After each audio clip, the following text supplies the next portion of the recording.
ప్రియమైన దేవుని బిడ్డలకు ప్రభునామములో వందనములు. రోమీయులకు రాసిన పత్రిక 8వ అధ్యాయం 34వ వచనం. శిక్ష విధించువాడెవడు? చనిపోయిన క్రీస్తు యేసే.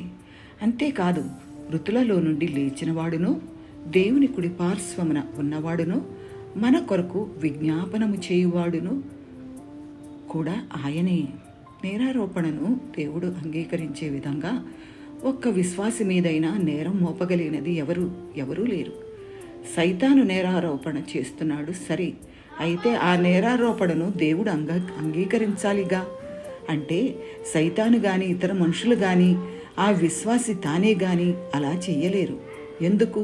ప్రభు అయిన క్రీస్తు దేవుని కుడిపార్శ్వమును ఉండి తన ప్రజల పక్షంగా సాతాను మోపే ప్రతి నేరారోపణకు లేక శిక్షా విధి తెచ్చే ప్రతి ప్రయత్నానికి జవాబు ఇస్తూ ఉన్నాడు. మన తరపున వాదిస్తున్నాడు.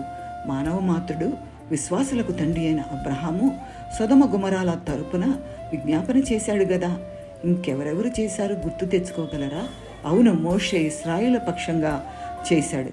ఇలా భక్తులు దేవుని ప్రేమను రుచిచూచిన వారు తప్పులు చేసిన వారిని క్షమించి వారి కొరకు క్షమించమని వేడుకున్నారు. అయితే మన ప్రియ ప్రభు ఎలాంటివాడు? ప్రేమామయుడు. మన దేవుడు ఎవరు? మనలను ఎంతో ప్రేమించిన గొప్ప దేవుడు. ఆయన ప్రేమ ఎలా ఉంది? మనం ఇంకా పాపులమై ఉన్నప్పుడే ఆయన మనలను ప్రేమించాడు. మనం ఆయనను వెదకనప్పటికీ ఆయనే వెదకి రక్షించాడు. నేనే మార్గమును, జీవమును, సత్యమును అని మన ప్రియ ప్రభు చెప్పలేదా? అటువంటి ప్రభు మన కొరకు చేస్తున్న విన్నపాలు మనలను శాశ్వతంగా, క్షేమంగా, భద్రంగా ఉంచుతాయి కదా. ఇంకెందుకు ఆలస్యం?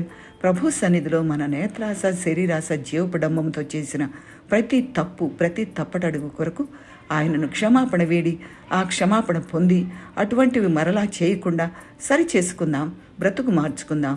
దేవుని క్షమాపణను చులకనగా చూడకూడదని గ్రహిద్దాం. దేవునికి స్తోత్రం. ఆమేన్.